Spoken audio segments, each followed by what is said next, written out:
नमस्कार दोस्तों, आप सभी देख रहे हो अनुराग की वाणी यूट्यूब चैनल। अगर अभी तक आप सभी ने हमारे यूट्यूब चैनल को सब्सक्राइब नहीं किया है तो नीचे दिए गए रेड कलर के सब्सक्राइब के बटन को दबाकर अभी के अभी हमारे चैनल को सब्सक्राइब कर लो, ताकि भविष्य में आने वाली मेरी एक भी कहानी को आप मिस ना कर सको। आज की कहानी हमें स्वाति ग्रोवर ने भेजी है, तो बिना समय बर्बाद किए कहानी को शुरू करते हैं। पांचों दोस्त अमृतसर स्टेशन पर रात 10:30 बजे उतर चुके थे। पेपर के बाद हुई 2-4 छुट्टियों का मजा हमेशा ही किसी ऐसी ही कोई घूमने का प्लान बनाकर लिया करते थे। विपुल और विनय को हमेशा जिंदगी में कुछ रोमांच करने की खोज में लगे रहते। तभी उन्होंने बाकी दोस्त प्रखर, सुदेश और निशा, जो कि सुदेश की गर्लफ्रेंड थी, सबको माउंट आबू चलने के लिए ही कहा था। पर प्रखर की जिद पर इस बार वाघा बॉर्डर देखने का मन था तो अमृतसर पहुंच गए। प्रखर के पापा भी कारगिल की लड़ाई में शहीद हो गए थे और अब भाई की पोस्टिंग भी कश्मीर में ही थी, इसलिए उसका सेना के प्रति सम्मान था। शायद इस भावना को बयां कर पाना प्रखर के लिए थोड़ा मुश्किल था। अमृतसर पहुंचते ही सीधे अपने बुक किए होटल में पहुंचकर अपने कमरों में आराम करने लगे। तय तो यही हुआ था कि थोड़ा आराम कर घूमने निकला जाए, पर रात के 3 बजे सुदेश और निशा ने तो अपने कमरे में से निकलने से इनकार कर दिया। पर प्रखर, विपुल और विनय तीनों पहुंच गए अमृतसर के स्वर्ण मंदिर, और साथ में थोड़ी दूर था जलियांवाला बाग। गुरुद्वारे में माथा टेक अमृतसर की सुनसान पड़ी सड़कों पर घूमना शुरू किया। हालांकि उनका होटल स्वर्ण मंदिर से बहुत ज्यादा दूर नहीं था, मगर फिरने के लिहाज से बस निकल पड़े उन गलियों की तरफ जहां आधे से ज्यादा मकान बंद पड़े थे। एक अजीब सा सन्नाटा चारों तरफ बिखरा पड़ा था। बंद दरवाजों के तालों पर जंग लग चुका था, कुछ के टूटकर गिरने को पड़े थे। तीनों दोस्त बड़े ध्यान से सभी बंद कमरों को देखे जा रहे थे। बीच बीच में विपुल और विनय मजाक भी करते थे। ये तो काफी बड़े घर है, पर लगता है कोई सालों से लौटकर नहीं आया। विपुल बोला, चल हम कब्जा कर लेते हैं यार। सुदेश और निशा को वेडिंग गिफ्ट में होम स्वीट होम गिफ्ट करेंगे, कहकर दोनों जोर से हंसने लगे। अरे यार, मुझे तो भूतिया घर लगते हैं, एक अजीब सी दहशत हो रही है। प्रखर बोला, हो भी सकता है, फिर तो मजा आने वाला है इस ट्रिप में। विपुल ने ताली देकर विनय को कहा, चुप कर यार, चल निकले यहाँ से, होटल पहुंचते हैं, प्रखर ने कहा। प्रखर तेज तेज कदमों से चलने लगा। तभी आगे जाकर चाय की दुकान नजर आई तो विपुल दोनों को जबरदस्ती वहीं ले गया। भैया 3 कप कड़क चाय पिलाओ तो, और यह भी बताओ कि यह इतने सारे घर बंद क्यों हैं? विपुल ने चाय वाले से पूछा। वही अंग्रेजों के जमाने का जलियांवाला कांड, बस ऐसे ही कितने ही घर उजाड़ गए। तो क्या कोई नहीं है जो इन घरों को संरक्षण दे सके? विनय ने पूछा। कौन देगा, सरकार कुछ करती नहीं, और इनका कोई बचा नहीं। जो थोड़े बहुत किसी के रिश्तेदार बचे थे वे भी बाहर चले गए, अब तो बस ऐसे ही खाली है। चाय वाले ने चाय देते हुए कहा। और आप कब से हैं यहाँ पर? प्रखर ने पूछा। मेरा तो जन्म यहीं हुआ था, चाय बेचना हमारा काम तो बरसों से चला आ रहा है। चाय वाले ने छोटी सी सोती हुई लड़की के सिर पर हाथ फेरते हुए कहा। तीनों ने चाय वाले को पैसे दिए और आगे बढ़ गए, पर पता नहीं क्या सोचकर प्रखर ने पीछे मुड़कर देख लिया। पीछे देखते ही देखते लड़की जाग जाती है और बड़ी होने लगती है, और उसका रंग रूप बदलने लगता है। वह उस चाय वाले का हाथ पकड़ती है और चाय वाला भी डरावना हो जाता है। एक भयानक आदमी और दोनों प्रखर को देख मुस्कुराते हैं। चाय की दुकान गायब। प्रखर को काटो तो खून नहीं। वह जोर से चिल्लाया, विपुल, विनय, क्या हो गया, क्यों चिल्ला रहा है? विवेक बोला, हम यही तो है ना। प्रखर विपुल से बोला, यार वह दुकान और वो चाय वाला और वो लड़की सब भूत बन गए। प्रखर बहुत डरा हुआ था। देख भाई, कल सुबह बात करते हैं, बहुत थक चुके हैं। और उस चाय वाले की बात सुनकर मैं समझ सकता हूँ कि तेरे दिमाग में क्या चल रहा होगा।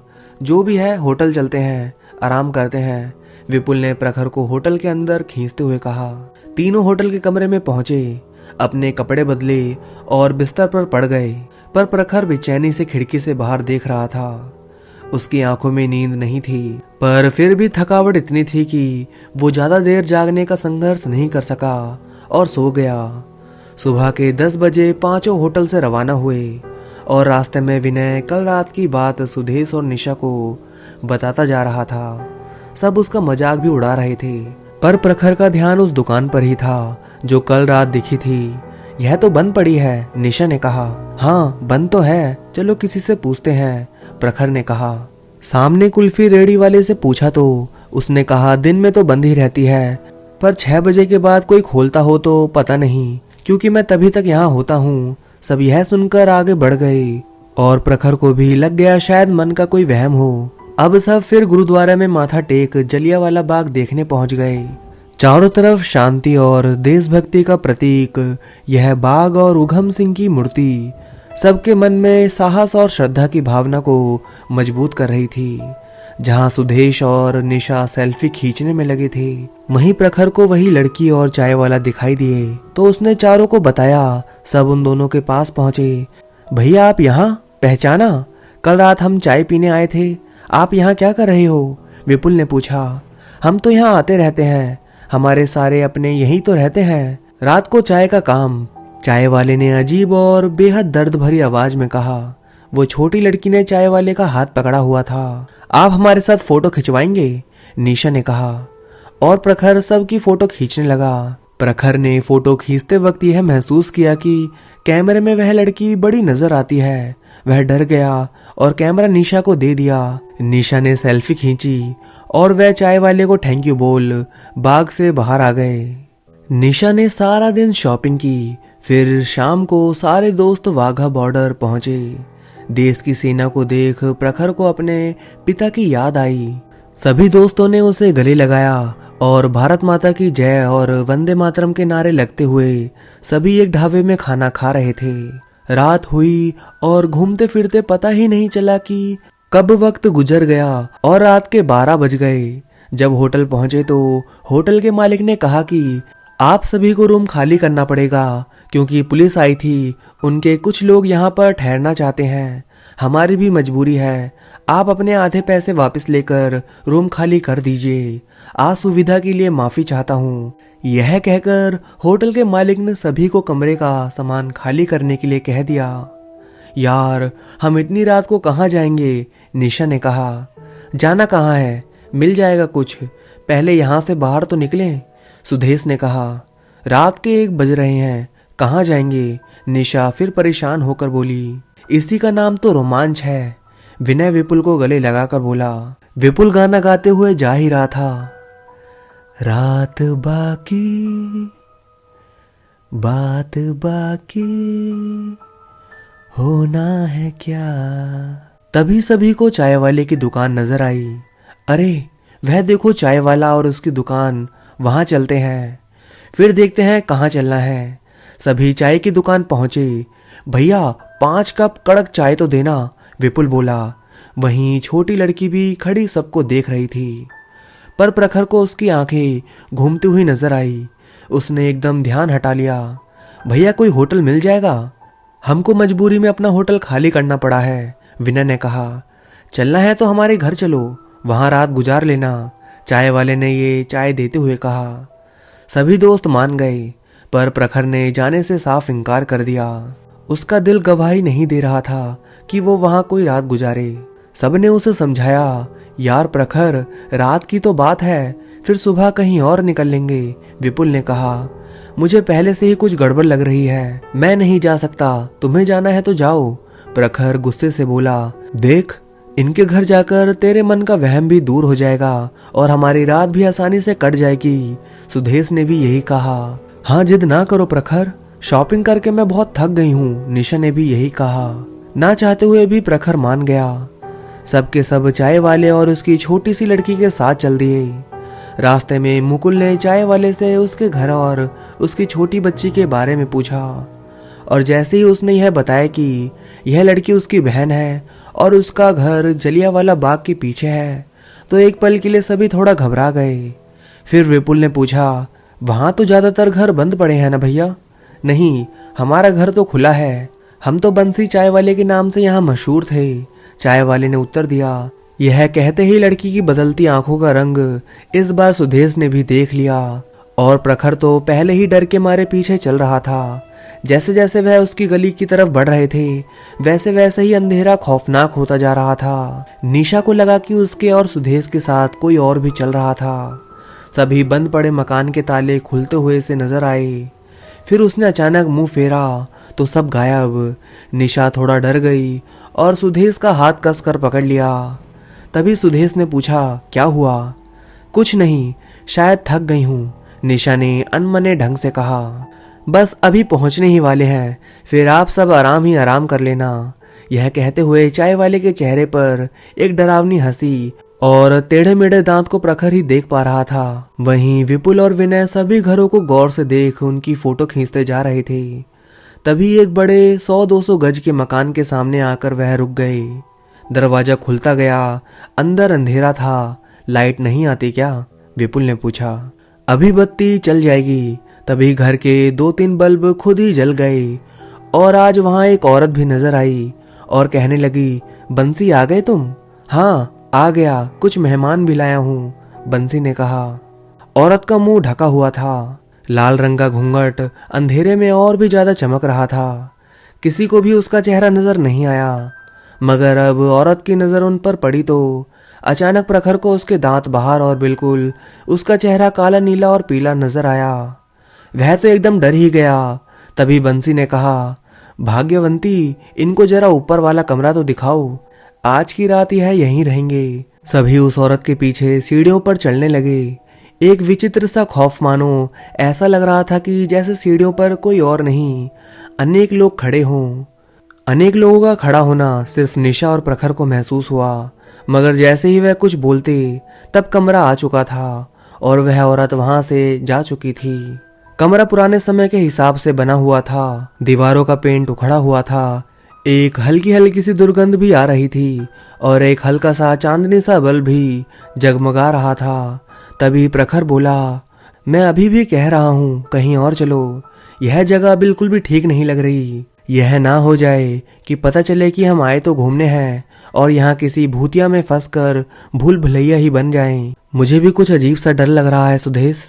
आज जब मैंने फेसबुक पर डालने के लिए कैमरा चेक किया था तब उस भैया और उसकी लड़की की फोटो कहीं नहीं थी। मुझे लगा डिलीट हो गई होंगी, पर सिर्फ वही दोनों गायब थे, बाकी सब तो थे। शायद प्रखर ठीक कह रहा है, निशा ने कहा। तूने यह बात पहले क्यों नहीं बताई निशा? सुदेश ने पूछा। मैं दुविधा में थी, क्या कहूँ, निशा ने सफाई दी। यार वक्त देखो, रात के 1 बजने वाला है, फिर कुछ ही देर में सुबह हो जाएगी। तुम लोगों से थोड़ा सब्र नहीं होता? चल यार विपुल, मेरे दिमाग में कुछ खुराफाती चल रहा है, चल छत पर चलकर बात करते हैं। इन डरते हुए लोगों को यहीं रहने दो। यह कहकर विपुल और विनय कमरे से बाहर निकल गए।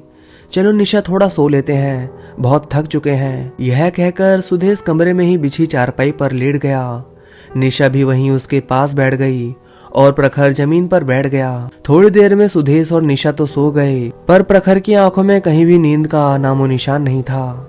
वह तो बस कमरे की दीवार को देखे जा रहे थे। ऐसा लग रहा था कि जैसे इस कमरे का कोई डरावना गुजरा हुआ कल हो, जो अभी उसके सामने शुरू हो जाएगा। और हुआ भी वही। उसे टूटे हुए पंखे पर कोई लटका हुआ नजर आया और अचानक गायब हो गया। बस फिर उसके बाद प्रखर से उस कमरे में रुका नहीं गया और कमरे से निकल नीचे बरामदे में आ गया। पसीने से लथपथ प्रखर जैसे ही बरामदे में पहुंचा, उसने देखा कि 4-5 काली पीली शकल वाले लोग बरामदे में घूम रहे हैं। वह लड़की भी वहीं थी तथा पहले से भी ज्यादा डरावनी लग रही थी। चेहरा नीला पड़ा हुआ था। उसकी तरफ सभी बढ़ रहे थे। ऐसा लग रहा था सब उसके शरीर के अंदर घुस जाएंगे और वह कुछ नहीं कर पाएगा। तभी वह जोर से चीखा और वहां सो रहे निशा और सुदेश भी जाग गए और भागते हुए नीचे आए। और तभी विपुल और विनय हंसते हुए कैमरा लेकर आ गए और सब कुछ ठीक हो गया। वह डरावने लोग सही हो गए, 2 औरतें और 2 आदमी, पर वह लड़की नहीं थी। यह सब हमारा किया हुआ था। हमने भैया से बात कर ली थी, हम यह डरावनी वीडियो अपलोड करेंगे और तहलका मचा देंगे। देखना कितने ज्यादा लाइक आते हैं और खूब पैसा भी मिलेगा। विनय ने कहा, तू पागल है, तूने मेरी जान निकाल दी थी, प्रखर ने विपुल को धक्का देते हुए कहा। निशा और सुदेश ने भी डांट लगाई। प्रखर ताजी हवा लेने छत पर चला गया। निशा और सुदेश भी वापस कमरे में आ गए। विपुल और विनय वही कैमरा चेक करने लगे। शुरू से वीडियो शुरू की। पूरा घर सब वीडियो में दिख रहा था, पर जब आगे बढ़े तो प्रखर के अलावा वहां कोई नहीं था। बस वीडियो में प्रखर चीखते हुए दिख रहा था। यह क्या, बाकी सब लोग कहाँ गए? तूने ढंग से शूट किया था ना?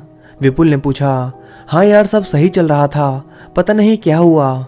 विनय अभी भी कैमरा बार बार ठीक से देखकर बोल रहा था, मगर बस प्रखर ही दिख रहा था। हम दोबारा शूट कर लेंगे, जरा भैया से पूछ कर आता हूँ। यह कहकर विनय पूछने चला गया।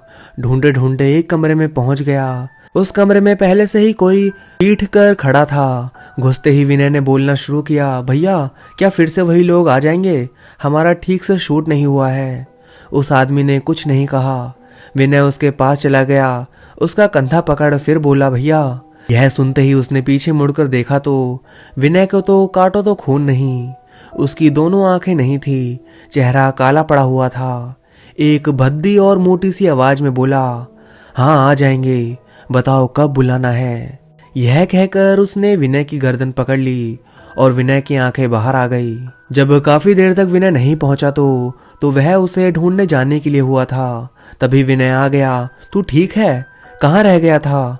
विपुल ने पूछा और देखा कि विनय कुछ बोला नहीं, बस सिर्फ सिर हिला दिया है। कब आ रहे हैं वो लोग? बस आते ही होंगे, विनय ने विपुल को घूरते हुए कहा। चल मैं बाकी दोस्तों को भी बता देता हूँ। यह कहकर विपुल ऊपर वाले कमरे में गया तो वहां निशा और सुदेश पहले से ही सिर पकड़कर बैठे हुए थे। क्या हुआ? विपुल ने पूछा। प्रखर तो यहाँ से जाने के लिए कह रहा है, वो नहीं मानेगा। अब हम यहाँ से निकलेंगे, सुदेश बोला। कैसी बातें करते हो, एक वीडियो और शूट कर लेते हैं, मैंने सब इंतजाम कर लिया है, बहुत मजा आएगा, हम रातों रात अमीर बन जाएंगे, जरा सोचो तो, विपुल ने कहा। प्रखर नहीं मानेगा, वह वैसे भी बहुत परेशान लग रहा है और हम उसे नहीं समझा सकते और उसे अकेला भी नहीं जाने देंगे, निशा ने कहा। ठीक है, तुम तीनों नीचे आओ, हम वहीं थोड़ा सा शूट कर बाहर के दरवाजे से बाहर निकल लेंगे, विपुल ने कहा। सभी अपना बैग लेकर नीचे बरामदे में आ गए। नीचे विपुल पहले से ही उनका इंतजार कर रहा था। विनय के हाथ में कैमरा था।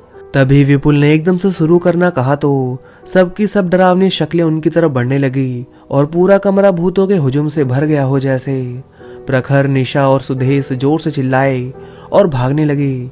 सब दरवाजे की तरफ भागे तो विपुल ने उन्हें रोकते हुए कहा कि ये सब एक नाटक है, पर ऐसा कुछ नहीं है। विनय सबको मना करता है, मत भागो। उन्होंने जैसे ही पलटकर देखा, सब भूत रुक गए। तभी विपुल ने कहा, सभी को धन्यवाद, पर अब हम चलेंगे। चल विनय, चल यहाँ से। यह कहकर उसने विनय का हाथ पकड़ उसे चलने के लिए कहा। तो उसने पूरी ताकत से विपुल को दीवार की ओर ढकेला। सब विनय को देखने लगे। उसकी आंखें लाल हो गई और उसका सिर घूमने लगा। इसका मतलब वह भी भूत बन चुका था। सबके सब भागो यहाँ से, प्रखर ने कहा। चारों दोस्त दरवाजे की तरफ भागने लगे। सबने दरवाजा खोला और भागते भागते सड़क पर आ गए। फिर एक बंद घर के पास हाफते हाफते रुक गए। मैंने कहा था ना कि कोई गड़बड़ है, मगर मेरी सुनता कौन है? अब भुगतो, प्रखर ने चिल्लाते हुए कहा। मैं और नहीं भाग सकता, मैं थक गया हूँ, विपुल यह कहकर उस बंद घर के पास बैठ गया। जल्दी से जल्दी स्टेशन पहुंचते हैं और यहाँ से निकलते हैं, सुदेश ने कहा। तभी उन्होंने देखा जहाँ विपुल बैठा हुआ था, उस घर का दरवाजा अपने आप खुला और जोर की आंधी आई और विपुल को अंदर खींच कर ले गई। सबके सब बुरी तरह डर गए और भागने लगे। आगे वो भाग रहे थे और पीछे उनके भूत बन चुका विनय भाग रहा था। छोटी छोटी गलियों में भागते हुए तीनों दोस्त एक खुले घर में पहुंचे। पीछे मुड़कर देखा तो कोई नहीं था। अब क्या करें, ऐसे तो हम सबके सब मारे जाएंगे, निशा ने रोते हुए कहा। कुछ नहीं होगा, बस कुछ घंटों बाद सुबह होने वाली है, फिर यहाँ से निकल जाएंगे, सुदेश ने उसे गले लगाते हुए कहा। तभी प्रखर ने उस घर की तरफ देखा तो वह भी घर किसी खंडर से कम नहीं था। सामने कुछ तस्वीरें लगी थी, शायद उसी घर के लोग थे। एक जगह पूरा परिवार, एक जगह कुछ बच्चों की तस्वीरें। उसी बच्चों में वह छोटी लड़की जो तस्वीर में दिखाई दे रही थी। प्रखर ने सुदेश और निशा को भी दिखाया। उन्होंने उस तस्वीरों में भी वह चाय वाला भैया दिखाई दिया। सब बुरी तरह डर गए। तस्वीर के पीछे लिखा था 1919। इसका मतलब यह लोग तो मर चुके हैं। जलियांवाला बाग में मरने वाले लोगों में यह भी थे, और वो जो हमें उस घर में दिखाई दिए वे इनका पूरा परिवार होगा। तभी मैं कहूँ कि उनकी तस्वीर कैमरे में क्यों नहीं आई। इसका मतलब विपुल और विनय सच के भूतों के साथ शूटिंग कर रहे थे। ओ माय गॉड, निशा ने सिर पकड़कर कहा। अब क्या होगा? सुदेश ने भी कहा। कहीं यह घर भी तो भूतिया तो नहीं है? थोड़ा अंदर चलते हैं, अगर यहाँ छुपा जा सकता है तो फिलहाल छुपने में कोई भी बुराई नहीं है। सभी अंदर के कमरों की तरफ चल पड़ते हैं।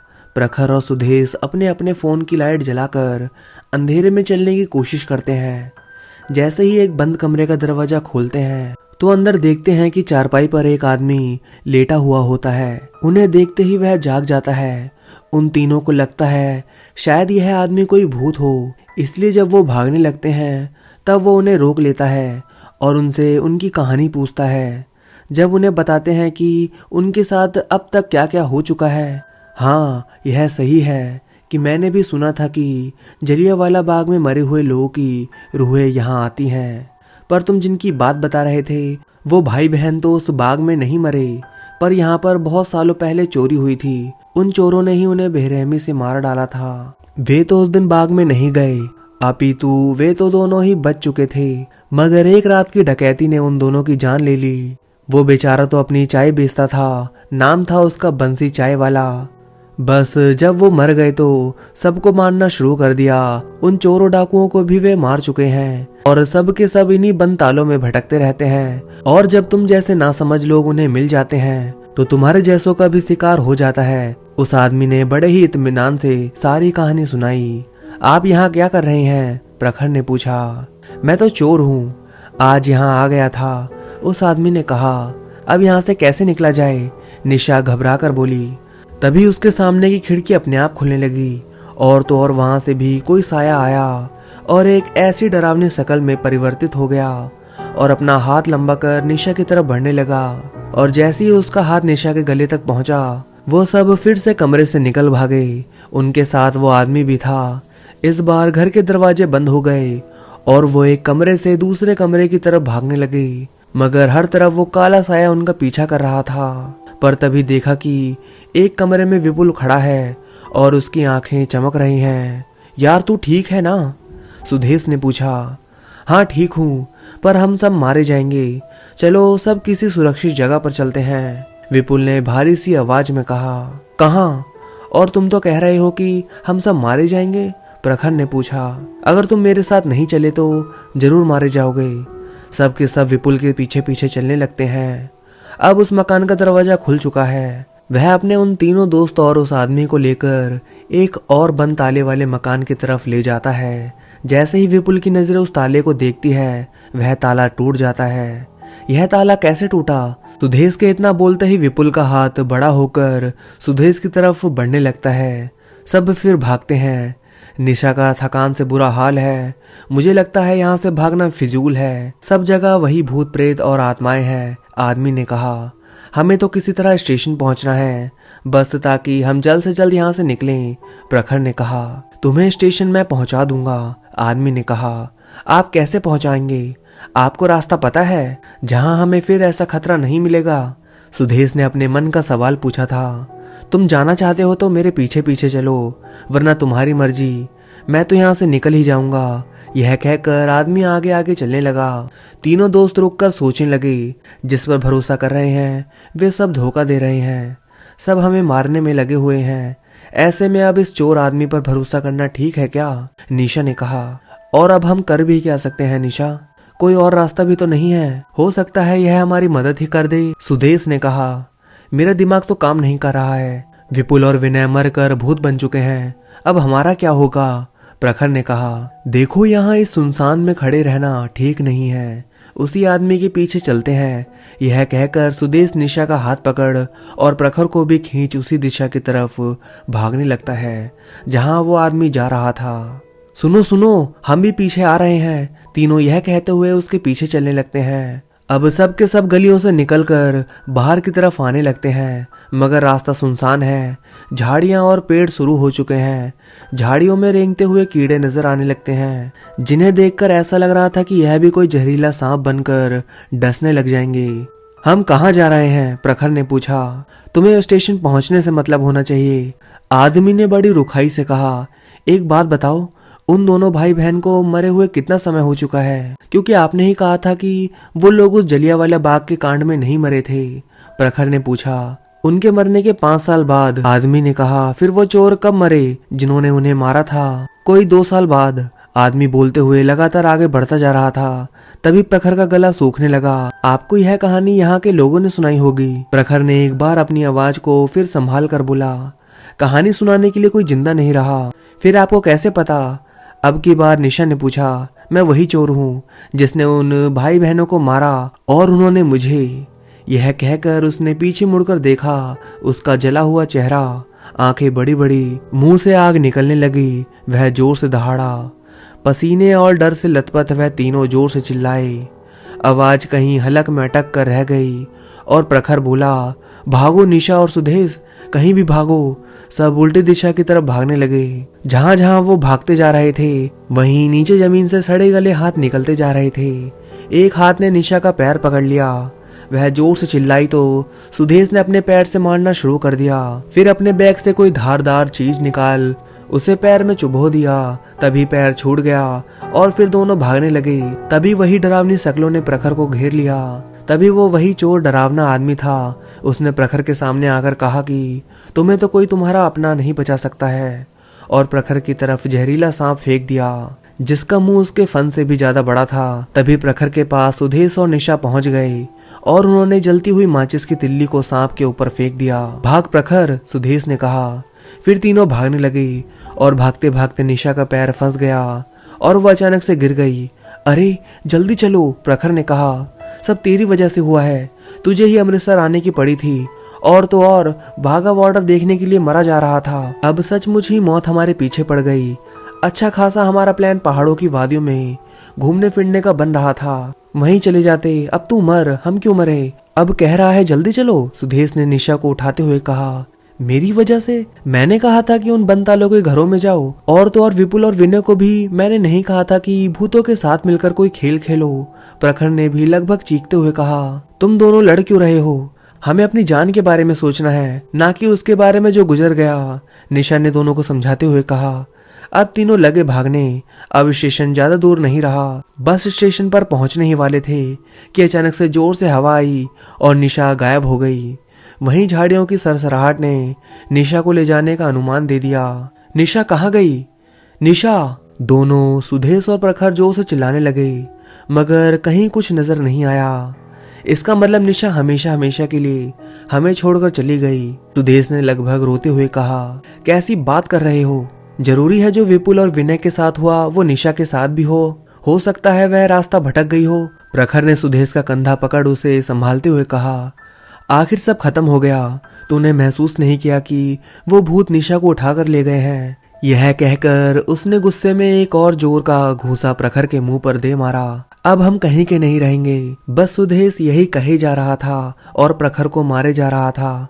फिर दोनों में झगड़ा शुरू हो गया।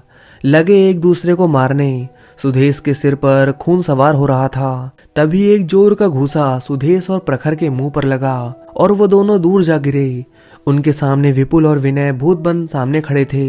दोनों ने दोनों को मारना शुरू कर दिया और उसके बाद बाकी के भूत भी उन्हें खींच एक उस जगह ले आए जहां निशा को पेड़ से उल्टा टांग रखा था और उसका सिर आग की तरफ था, जो लटक कर सीधा आग में गिरने वाला था।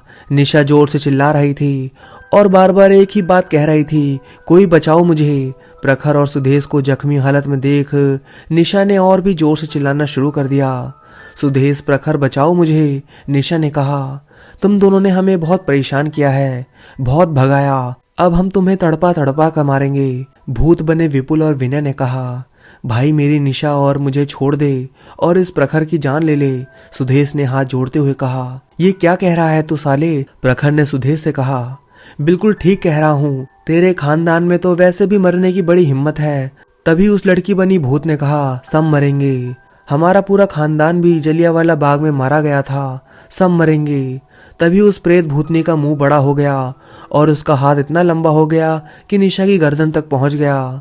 सुदेश जोर से बोला, निशा। तो बाकी के प्रेत ने भी उसकी गर्दन पकड़ ली। इससे पहले कि निशा का सिर उस दहकती आग में जाता, प्रखर को उस भूत चोर की बात याद आ गई।